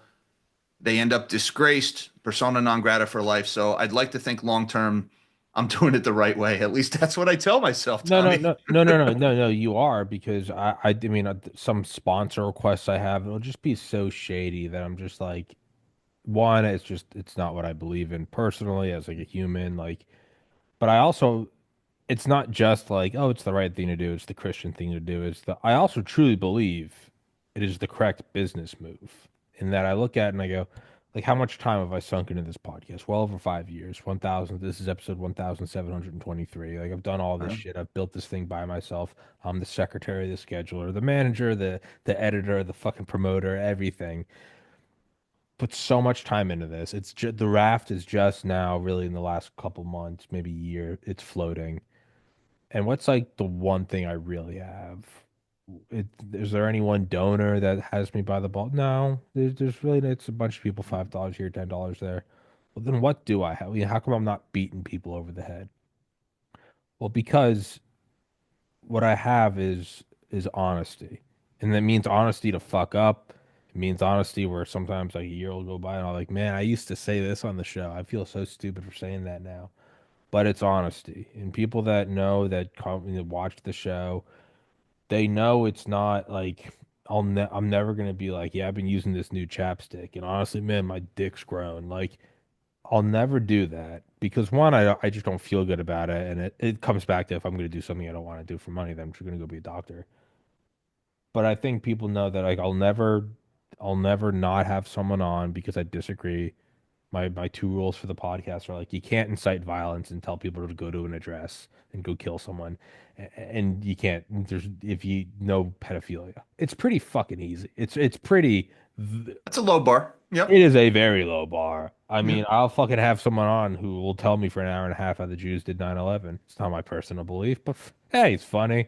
He showed up on time and he promotes the show. Fuck it, whatever. And then also it takes away if you don't have people on, you provide them with a mystique that they don't deserve. Have them on. Let people, if people go, well, I'm too controversial. Well, then that's their superpower. So just have them on and go tell me why the Earth's flat. Go for it. Like what? So my point is though. is people know that anyone that's watched the show a significant amount knows that I'm brashly. I'll admit when I'm wrong. I'll have people on that I don't agree with, and I'm never gonna beat you over the fucking head. But hey, guys, you got to get on this now. This is a limited edition blanket. I mean, I'm telling you now, it's the best. Nah, it's hey, it's it's I was sponsored by like My Pillow for like a year, and I would tell people, which I'm sure I don't think My Pillow really liked, but I would tell people like it's a pillow. I'm not gonna sit here and tell you it's the best. I'm like they're good. They're good. And I tell people if you want to support the show and you also do want to get something where you're like, I'm not just giving you $10. Maybe you're tight on funds and you do, then get a pillow. They have really good slippers. I like the slippers. But I also tell people, I'm like, I'm not going to sit here and tell you that this pillow is going to raise your IQ. It's a pillow. If you're not sleeping well, it might, there's probably a lot of other things. I don't know. Don't drink caffeine after noon. My point is though, is everything that you're saying is I embody too, and it is to great personal expense. But one, my conscience is clear. If I lay down tonight and God goes, "Hey, your time's up," I'm like, "All right, I think I did the right thing." And it's also, I believe, the long con, which is perhaps the wrong term to use, but it's a long operation to go, well, I'm not trying to pump and dump the podcast over 5 years. This is something I want to keep going for 20, 30, 40 years. I'd love it. If you can't, I'd fucking love talking to people. This is something where I like, if I have, if it takes 10 more years, but I get 100,000 people who honestly like my show and give me $5 a month, well, now I'm making millions of dollars a year, and it's because I never compromised. And the thing about all that, by the way, is you can't compromise a little bit and then fix it. You do that once. You're gonna have some true believers that are like, I'll give you a second chance. You do that once. There's no shortage of podcasters. There's no shortage of finance Yeah. YouTubers. They go, fuck that guy. He burned me. I don't need that. We That's really what are a dime a happens. dozen. I mean, it's I'm kind of shooting So myself in the foot here, but no, you you which know, is so it's like we have to what can you do then to be different? Be fucking honest. Be yeah. legitimate. Be genuine and go, hey, guys, if you can, please I do it all the time. Please give $1 a month. But hey, it's what it is. I, I'm I never tell you, gonna sell you dick pills. I didn't really think this out too well when I got into this business, financial YouTubing, financial podcasting. Something I'm going to wrestle with probably for the rest of my life. I'm a firm believer that good investments sell themselves. And when you have a good investment, the last thing you want to do is advertise it because it very quickly becomes not a good investment anymore once everybody starts doing it. And so, the kind of problem that presents is, well, I'm in the financial podcast business. So, taking advertising money from people offering financial products, it's not where I want to be because anybody who is paying to advertise a financial product, in my opinion, by definition, does not have a good investment that they're offering people. Otherwise, they wouldn't have to pay to advertise it. They would be paying to hide it from everybody else while they bought it all from themselves. Promoting consumer products, sure, that's great. You want to get advertising, but in the finance business, taking money to promote financial products is unethical, in my opinion, because just by definition, it can't be a good investment if they're willing to pay you to pump it on your viewers. And I don't want to use my viewers as a reserve to be tapped for some dirtbag who's hawking shit coins. And so I've cut myself off from most of my future revenue avenues, unfortunately, by doing that. But like you said, I can sleep well at night. And, you can't, it's hard to put a price tag on that. And I tell you, Tom, when I found out that that Hyperscale Nexus merger had fallen apart 3 days after I ran that video, God damn, that felt good. God damn, that felt good. All right. It's not worth anything. Felt good. Doesn't pay the bills, but that was a good feeling. I held this up because I think it was 2014 when I was still at the University of Georgia. Me and my buddy, we smoked pot in our attic. We called it the Zen Den. We had these big, we paid our friend to make these tie-dye tapestries and shit. We had bean bags. And we'd go up there and we'd just, burn some incense, smoke pot, and like meditate and whatever. Um, but Georgia in the summer in an attic, it gets a little toasty. And I remember one time I went up there the next day and because we get high, you leave your water bottle up there. And I picked up my buddy, and he had one of these, a hydro flask. And I picked it up, and like the ice was still clinging. But I was like, he left last night, so he couldn't have left that this morning. I texted him. I was like, That's like I think I witnessed a miracle. It's like 120 degrees in the attic. No, man, it's a hydro flask. It has a vacuum seal, so you only lose heat through the open top. I thought that was so fucking crazy, and I had never seen an advertisement. Well, at the time I was in Georgia. All my family lives in northern New Hampshire. My cousin got married that summer. Well, they all go snowmobiling. Well, if a thermos works hot and cold. Cold. It's a Yep. disparity of a temperature Works both gradient. directions. Yeah, it's a Yeah. temperature gradient. So I got him one of those. I was like, yeah, dude, put your like hot chocolate in there. He did that. Now it's like a small town where my family's from. But over the course of a year or two, I watched that from no one had one to every single person. I mean, I wish I just for shits and giggles, I would love to see like Hydro Flask's like sales numbers. Like, do you guys have records for like Northern New Hampshire 2014 to 2016? I'm just curious. Not even You because I want want credit for anything. it, No, huh? no, no. I don't even. I'm just curious because I've still never seen an advertisement. I think they might have advertised now. I don't know. Might have gone public, but forever they didn't. And it's because you didn't need. And it's not $1,000. They're pricey, but it's like, dude. You live in southern Georgia, have ice in a container all day. You can leave it in the sun in Georgia. Day laborers use them, and it's still clinking around with ice at 5 p.m. That is such an incredible, honest product that you don't need a push. I wish they did push. I think they might now. But for years, they didn't. And it's because you didn't need to. It was fucking a bottle that keeps ice frozen in Georgia at a reasonable price. You don't need to push it, man. Yeah. And so that's kind of, you might go, well, how long did it take for that? How long had the Hydro Flask been operating by the time I got one and gave it to a cousin? Okay, sure.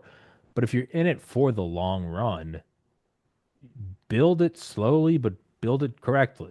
It's the fire where you throw the newspaper on. We'd always do that when we were little. You know, we'd go, where a lake house and we'd throw a bunch of fire and then it would put out the fire and five, we'd be like crying. My dad would be like, well, you can't fucking throw newspaper on it because it will burn and then the ash suppresses it. And it wasn't fun, but if you started really small with pine needles and pine cones and twigs and then kindling and then bigger and then finally the big fucking birch, logs. And then the coal base would still be there the next day. And you'd have a fire that would last the entire week when you guys were on vacation. You just got to come over and stir it up. It's not as fun as throwing gas on newspaper, but if you want to build something that's like legit, like big bed of coals, you got to do it slowly. And that's where I try to like tell myself with this podcast is like slow and steady, slow and steady. Like you fuck up once, you can never get that reputation back. You want the fans that you've gotten over the years organically and just genuinely. And, I think that's how you actually do build something great. And then eventually and then it goes to the kids and the kids' kids and trust funds and then it gets raped and destroyed. But that's the natural process of things. But I would much rather truly build something that I know is honest and is like worthwhile. And then it will get to a point where that's God willing. Let's say that my podcast gets huge. Let's say it's 2030. If you see some hit piece where it's like Tommy Carrigan's a conspiracy theory, well, it doesn't matter if CNN says that. If you have a million people who are like, dude, I've been watching this guy for 10 years, go fuck yourself.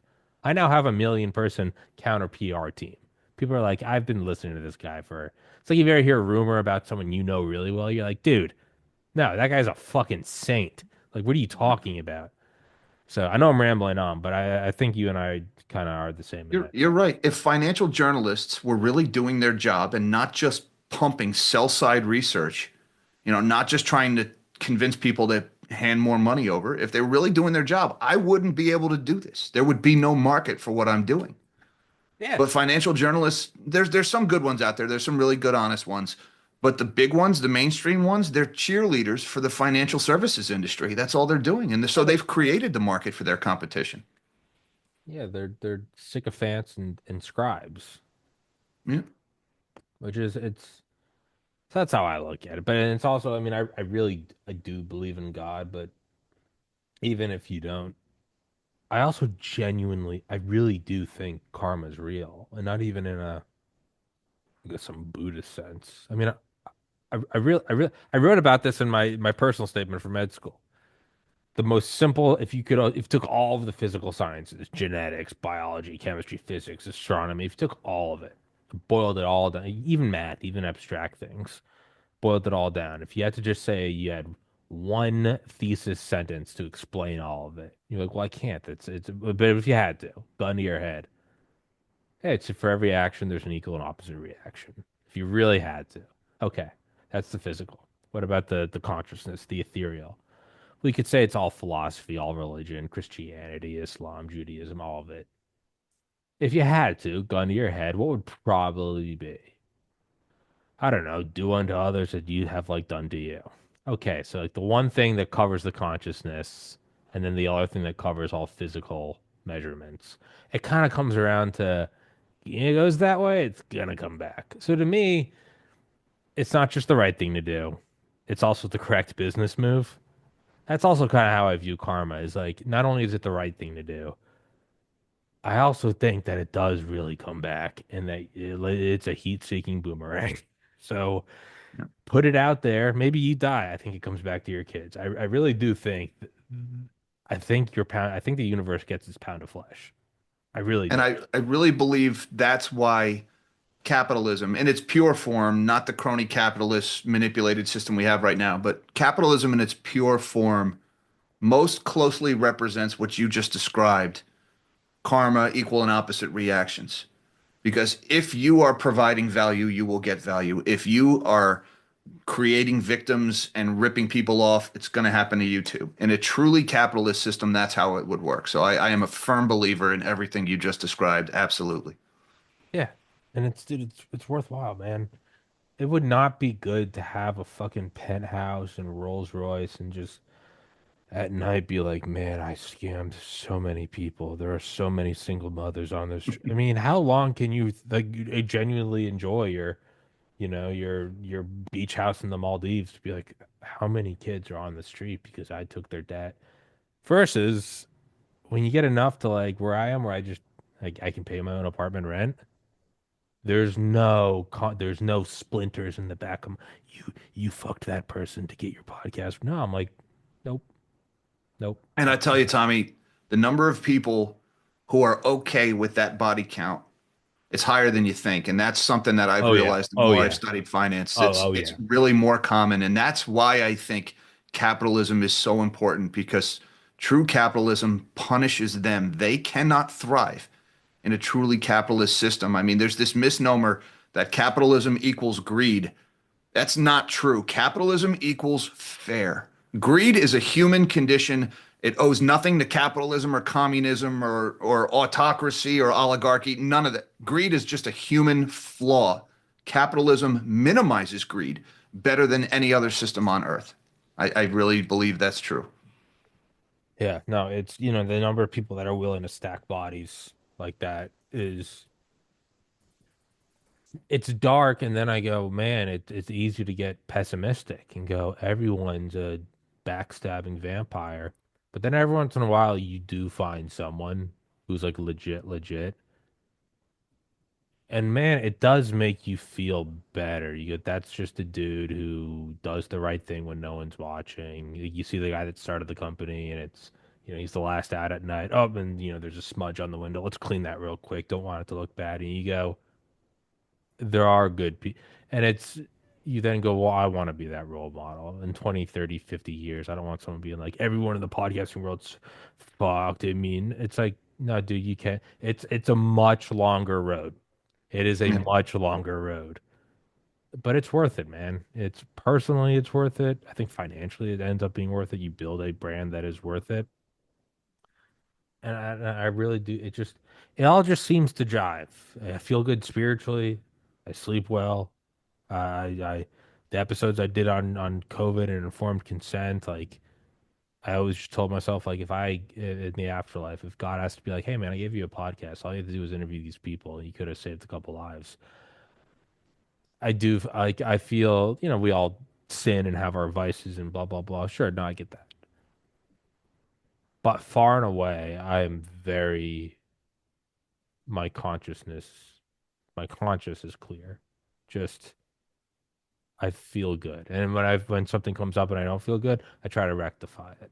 And you couple that with like not beating people over the head with money. Subscribe to the podcast. You got to give me $5. You don't do any of that. It's just honest. It's not flashy. You're a bit of a Boy Scout. I'm gonna do the right thing. I get it. I think it really is all worth it. It really is. And if it's not, I don't want any fucking part of it. If you have to be a demon, then fuck off, dude. I'm going to the woods. Like I'm not doing this thing. Um, yeah, kind of. I've been. Thank you for your patience. I've been rambling on. I tend to do this, but say for now we wrap it up. We're coming on 2 hours. 2 hours? Jesus. Yeah, no, we're Time coming up flies, on. brother. Yeah, that was Yeah. fun, man. If it goes over an hour, that's like the best compliment I can give anyone. Because my brain normally just starts to short circuit at an hour. There's Um, like 2 minutes of me saying, now what in the middle there. But other than I don't, but do you know how much better that is back to when I like didn't when I wouldn't have a guest and it'd just be me talk. I would just leave and just come back in 5 minutes. Whatever. Hey man, you want genuine? There's the genuine. Like yeah, I gotta go. Um, but yeah, I'll put the link to your Twitter in the description. Then if you send me any links or anything you want your YouTube channel, I'll put that in the description. The Spotify link will be up today. I'll send that to you as soon as it's up, and then Rumble will probably be tomorrow, I think. Tomorrow or Friday. I have no idea. Um, dude, that was fun as fuck. I'd love to have you in again sometime. all right, thank you, Tommy. I appreciate the opportunity, Yeah, man. and it's been a pleasure talking with you. You as well, brother. Thank you so much for your time, and let's do it again. All right, man. Thank Absolutely. you so much.